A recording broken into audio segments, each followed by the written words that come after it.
Open Bible Stories, Story number 16, The Deliverers, a Bible story from the book of Judges and 1 Samuel.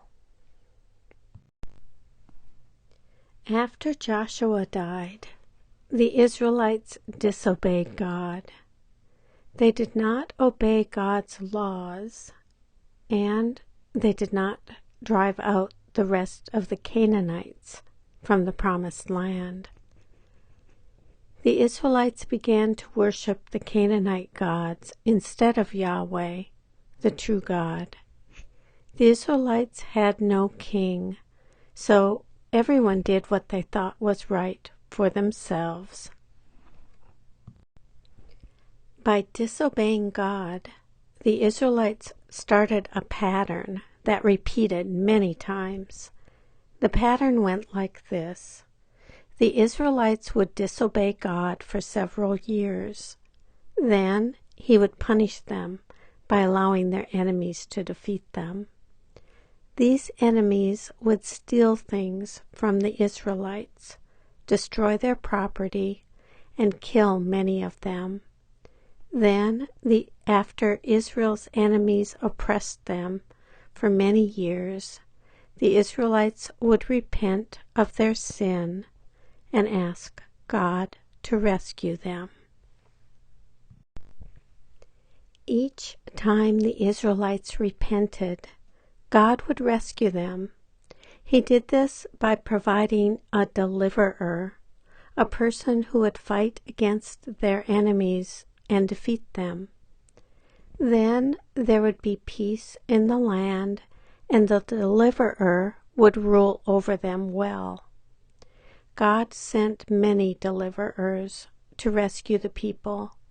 God did this again after he allowed the Midianites, a nearby enemy people group, to defeat the Israelites. The Midianites took all of the Israelites' crops for 7 years. The Israelites were so scared they hid in caves so the Midianites would not find them. Finally, they cried out to God to save them.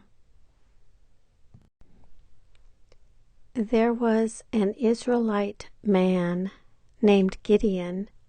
One day, he was threshing grain in a hidden place, so the Midianites would not steal it. The angel of Yahweh came to Gideon and said, "God is with you, mighty warrior. Go and save Israel from the Midianites." Gideon's father had an altar dedicated to an idol. The first thing God told Gideon to do was to tear down that altar. But Gideon was afraid of the people, so he waited until nighttime. Then he tore down the altar and smashed it to pieces. He built a new altar to God nearby and made a sacrifice to God on it. The next morning, the people saw that someone had torn down and destroyed the altar, and they were very angry. They went to Gideon's house to kill him. But Gideon's father said, "Why are you trying to help your God? If he is a God, let him protect himself." Because he said this, the people did not kill Gideon. Then the Midianites came again to steal from the Israelites. There were so many of them that they could not be counted. Gideon called the Israelites together to fight them.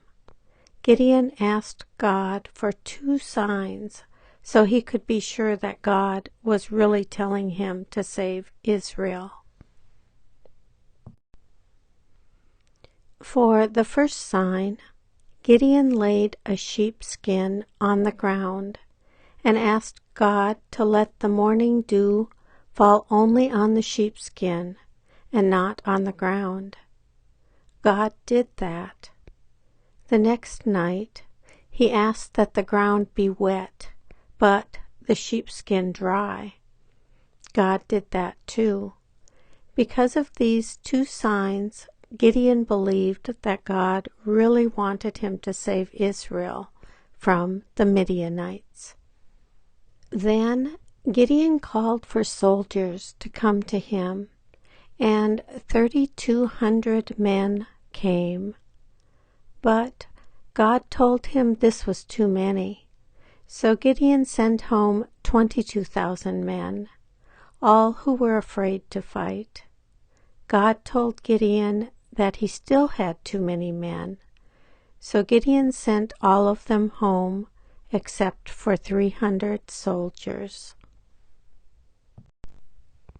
That night, God told Gideon, "Go down to the Midianite camp and listen to them talk. When you hear what they say, you will no longer be afraid to attack them."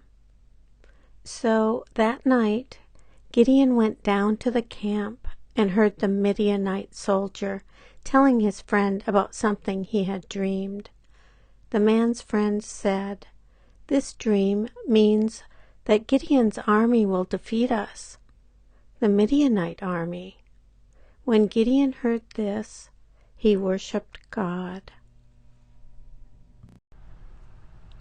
Then Gideon returned to his soldiers and gave each of them a horn, a clay pot, and a burning torch.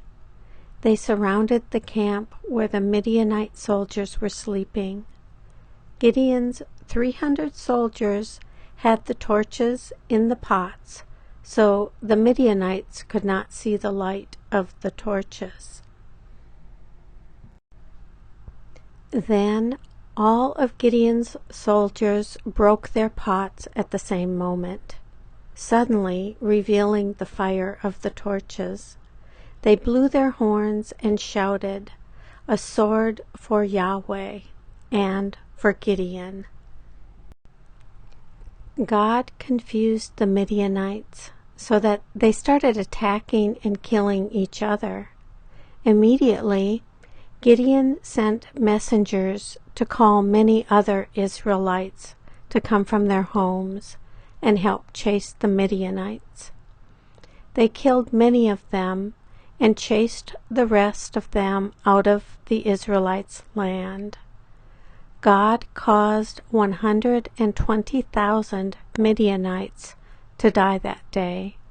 This is how God saved Israel. The people wanted to make Gideon their king. Gideon did not allow them to do this, but he asked them for some of the gold rings that each of them had taken from the Midianites. The people gave Gideon a large amount of gold. Then Gideon used the gold to make a special garment, like the high priest used to wear. But the people started worshiping it as if it were an idol. So God punished Israel again because they worshipped idols. God allowed their enemies to defeat them. They finally asked God for help again, and God sent them another deliverer to rescue them.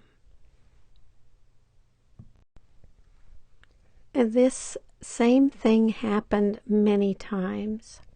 The Israelites would sin, God would punish them, they would repent, and God would send someone to rescue them. Over many years, God sent many deliverers who saved the Israelites from their enemies. Finally, the people asked God for a king like all the other nations had.